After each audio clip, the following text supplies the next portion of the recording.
than under Thatcher. Here's the report.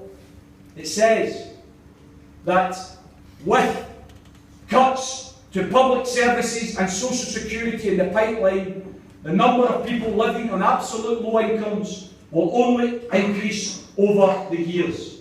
The UK government's welfare cuts and changes to taxation have encouraged economic inequality so intensely that they amount to speeded up Thatcherism. Speeded up Thatcherism. The divide between rich and poor is widening faster than in the 1980s, according to this report.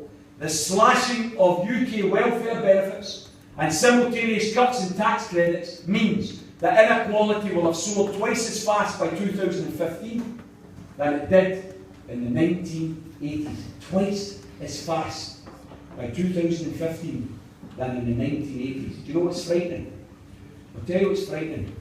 We have only experienced 1/3 of the announced cuts in welfare spending and public service spending. 1/3. 2/3 are still to be implemented. By the way, we're all in it together. Here's the rich list of 2 weeks ago. Philip Beresford, a professor who's compiled this since 1989. In 1989, when he started it, you had to have £1 million to be in the rich list. Now, if you've got £85 million, you don't get it. The amount of wealth that is now concentrated in the hands of the 1,000 richest people in Britain amounts to £519 billion. £519,000 million in the hands of 1,000 people. It's bloody grotesque. So you know what he says? This is Philip Beresford quoting the report. I've never seen such a phenomenal rise in personal wealth as the growth in the fortunes of Britain's richest people over the past year. Quote, the richest people in Britain have had an astonishing year. 900,000 extra people. 900,000 more people in poverty in the last year. 300,000 of them Waynes. The richest 1,000 have had an astonishing year. People say to me, Tommy, can you be absolutely certain that things are going to be better in an independent Scotland? Can you be absolutely certain that things aren't going to be any worse? And I say, bottom line, absolute bottom line, I don't think we could do any worse. That's the bottom line.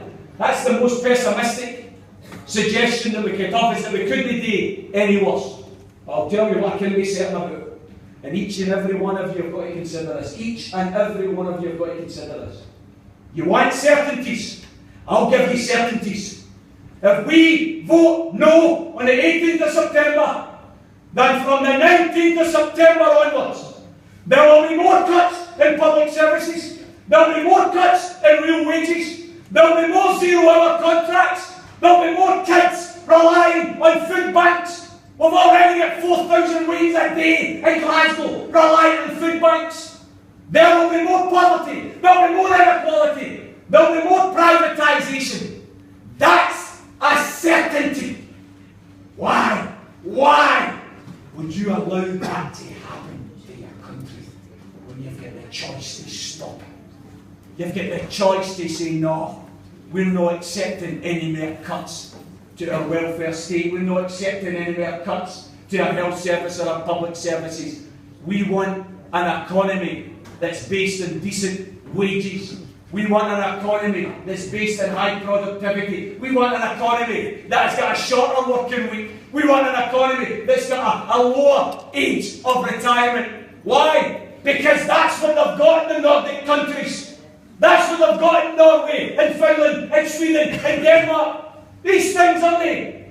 Something that isn't tangible, isn't possible. Why is it we've got 25% of our wages in poverty, but in Sweden and Denmark and Finland and Norway, they've got less than 5% of our wages in poverty? Poverty is not something that is natural.